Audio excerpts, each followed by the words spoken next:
قبر رسول کی حاضری صلی اللہ علیہ وآلہ وسلم اس پلانٹ ارتھ پہ سب سے بڑی نفلی عبادت اگر کوئی ہو سکتی ہے نا تو قبر رسول کی حاضری ہے. وہ اللہ کے شعائر اللہ میں سے، اللہ کی نشانیوں میں سے ایک نشانی ہے. ان الصفا والمروہ من شعائر اللہ ہے تو قبر رسول تو بہت بڑی شعائر اللہ ہے. اور سورہ حج میں اللہ نے فرمایا کہ شعائر اللہ کی تعظیم جو ہے یہ دلوں کے تقوی سے ہے. تو رسول اللہ کی تعظیم تو ویسے ہی ہمارے ایمان کا حصہ ہے. قبر رسول کی تعظیم یہ ہمارے ایمان کا حصہ ہے. قبر رسول کی حاضری اس سے بڑی کوئی سعادت نہیں ہو سکتی، دعاؤں کی قبولیت کی جگہ. بلکہ عبداللہ بن عمر کے بارے میں کم از کم 4 کتابوں میں آتا ہے. الموطا امام مالک کے اندر، المصنف ابن ابی شیبہ میں، سنن کبری البیہقی میں، فضل الصلاۃ علی النبی میں، کہ جب کبھی بھی سفر پہ جاتے یا واپس آتے تو سب سے پہلے مسجد نبوی میں 2 نفل پڑھتے، پھر قبر رسول پر آ کر عرض کرتے السلام علیکہ یا رسول اللہ، پھر السلام علیکہ یا ابا بکر، حضرت ابو بکر کی قبر پہ، پھر السلام علیکہ یا عمر، ایک روایت میں یا ابتا، اے میرے باپ آپ پر سلام ہو. تو صحابہ کرام کی روٹین تھی کہ وہ قبر مبارک پہ فریکوینٹلی آیا جایا کرتے تھے، حاضری دیا کرتے تھے، سعادت سمجھتے تھے اسے. لہٰذا کوئی شخص گنبد خضرا کے حوالے سے یہ نہ سمجھ لے کہ ہم کوئی نعوذ باللہ کہہ رہے ہیں کہ قبر رسول کو مٹا دیا جائے یا کوئی نعوذ باللہ من ذالک. یہ اکثر لوگوں نے یہاں مشہور کیا ہوا کہ جی وہ جو ہے محمد بن وہاب اور ان کی جماعت یہ چاہتی تھی قبر رسول کو ختم کر دیا جائے، نبی الاسلام کا جسم عطر شفٹ کر دیا جائے. بالکل جھوٹ. خدا کے لیے آپ لوگوں نے تو وہ تعظیم نہیں کی جو وہ لوگ کرتے ہیں. آپ کے مولوی 50 دفعہ نام لیتے ہیں نبی الاسلام کا تو شاید ایک دفعہ نہیں صلی اللہ علیہ وآلہ وسلم پڑھتے. لیکن آپ حرم مکہ اور حرم مدینہ کے اماموں کو دیکھیں، اگر ان کے جملے میں 10 دفعہ نبی الاسلام کا نام آ رہا ہے تو صلی اللہ علیہ وآلہ وسلم وہ پڑھتے ہیں. یہ ان کے روٹین کا حصہ ہے. آپ لوگ صرف انگوٹھے چومتے رہ جاتے ہیں. حضور نے فرمایا صلی اللہ علیہ وسلم بھول جاتے ہیں. اتنا ان سے کلوال ہے، وہ اتنا پروٹوکول دیتے ہیں. وہاں جو حاجیوں کو کتابیں دی جاتی ہیں نا قبر رسول کی حاضری کے اوپر، اس میں باقاعدہ مفتی اعظم سعودیہ بن باز کا فتویٰ لکھا ہوا ہے کہ رسول اللہ اپنی وفات کے بعد بھی اسی طریقے سے قابل احترام ہے جس طرح اپنی مبارک زندگی میں ان کی موجودگی میں آپ آواز بلند نہیں کر سکتے. لہذا قبر رسول پر بھی کوئی بندہ آواز بلند نہیں کر سکتا، ایون صلاۃ و سلام پڑھنے کے لیے بھی نہیں کر سکتا. یہ بھی گستاخی ہے. سنن ابی داؤد میں حدیث ہے، میری قبر پہ میلہ مت لگا لینا. تم دنیا کے کسی بھی حصے میں درود پڑھو گے نا، اللہ تمہارا درود مجھ تک پہنچا دے گا. اللہم صلی علی محمد وعلی آل محمد. اچھا، یعنی درود شریف کے لیے بھی میلہ نہیں لگانا، اللہ تعالیٰ پہنچا دے گا.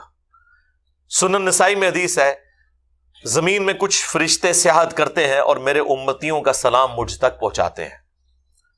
بخاری اور مسلم دونوں میں حدیث ہے، جب تم نماز میں پڑھو گے السلام علیکہ ایہا النبی ورحمۃ اللہ وبرکاتہ، السلام علینا وعلی عباد اللہ الصالحین، تو زمین و آسمان میں ہر نیک بندے تک اللہ تمہارا سلام پہنچا دے گا. یعنی نبی علیہ السلام اور اس کے بعد سارے جو صالحین ہیں، اللہ تعالیٰ سلام پہنچا رہا ہے، ہمارا سلام ان تک پہنچ رہا ہے. ہاں، قبر رسول پہ ذرا ایک پروٹوکول ہے، وہ سنن ابی داؤد میں حدیث ہے، مشکات میں موجود ہے کہ جو شخص، اور یہ قبر رسول والے چیپٹر کے اندر، قبرستان والے چیپٹر میں امام داؤد لے کے ہیں کہ جو شخص نبی علیہ السلام کی قبر پہ سلام عرض کرتا ہے نا، تو نبی علیہ السلام نے فرمایا کہ اللہ تعالیٰ میری روح لوٹا دیتا ہے اور میں اس کے سلام کا بھی جواب دیتا ہوں. لیکن یہ روح لوٹنا بھی برزخی ہے، سلام کا جواب بھی برزخی ہے. کوئی فزیکلی نہ سن سکتا ہے نہ اسے ریکارڈ کر سکتا ہے. یہاں سے تو ہمارا پہنچایا جاتا ہے نا، اور پھر نبی علیہ السلام سلامتی کی دعا ہمارے لیے کر دیتے ہیں. لیکن جو قبر رسول پہ عرض کرتا ہے اسے اللہ تعالیٰ ڈائریکٹ، یعنی سمجھ لیں وہ نبی علیہ السلام تک پہنچتا ہے اور نبی علیہ السلام ریئل ٹائم اسے جواب دیتے ہیں. اور بہت بڑی سعادت ہے. قبر رسول کی حاضری تو ایک ایکسٹرا آرڈنری چیز ہے. اس لیے جو لوگ مدینہ شریف رہتے ہیں یا حج اور عمرے پہ جائیں تو جتنی دفعہ موقع ملے روضہ شریف پہ حاضری دیں، سلام عرض کریں. دیکھیں قبر رسول پہ آپ کی حاضری ہو اور ہر دفعہ نبی علیہ السلام کو آپ سلام عرض کریں اور آپ کی طرف سے جواب آئے سلامتی کا، تو اس سے تو بڑی کوئی چیز نہیں ہو سکتی ہے. کوئی شخص نبی علیہ السلام کی دعاؤں کا حصہ اسے ملے. اور جو بیچارے نہیں جا سکتے ان کے لیے بھی اللہ کے نبی علیہ السلام نے یہاں بڑا آسان سلسلہ رکھ دیا. صحیح مسلم میں حدیث ہے, جو شخص اذان کا جواب دے یعنی وہی کلمات رپیٹ کرے, حی علی الصلاۃ حی علی الفلاح پہ لا حول ولا قوۃ الا باللہ, اور باقی سارے کلمات مؤذن کے ساتھ ساتھ رپیٹ کرنے ہیں, اور اس کے بعد مجھ پر درود شریف پڑھے اور الوسیلہ والی دعا مانگے. اس حدیث کا کچھ حصہ بخاری میں بھی موجود ہے, مسلم میں تفصیل کے ساتھ ہے. تو میری شفاعت اس کے لیے حلال ہو جائے گی. یعنی آپ یہاں بیٹھ کے اذان کا جواب دے کر درود شریف پڑھ کر وسیلہ والی دعا مانگ کر, جو اذان کے بعد کی دعا ہے, تو آپ اللہ کے نبی علیہ السلام کی شفاعت کے حقدار ہو سکتے ہیں. اللہ سے یہ دعا آپ کر سکتے ہیں, آپ کو شفاعت مل جائے گی. اس کے لیے وہاں جانا کوئی ضروری نہیں ہے. باقی جامع ترمذی میں حدیث ہے کہ جو شخص ذکر اور درود شریف کے ذریعے اللہ کی طرف متوجہ ہوتا ہے تو اللہ تعالیٰ اس کی دعا قبول کرتا ہے. نبی علیہ السلام نے اس صحابی کے لیے فرمایا تھا, سل تعطا سل تعطا, مانگ تجھے دیا جائے گا, مانگ تجھے دیا جائے گا. جس نے اللہ کے ذکر اور درود شریف کے ذریعے دعا مانگی تھی, اور جس نے بغیر ذکر و درود کے دعا مانگی اس کو آپ نے بلا کے تعلیم کیا, اور فرمایا سائل نے جلدی کی, پہلے اللہ کی حمد کرو, پھر درود شریف پڑھو, پھر اللہ سے مانگو.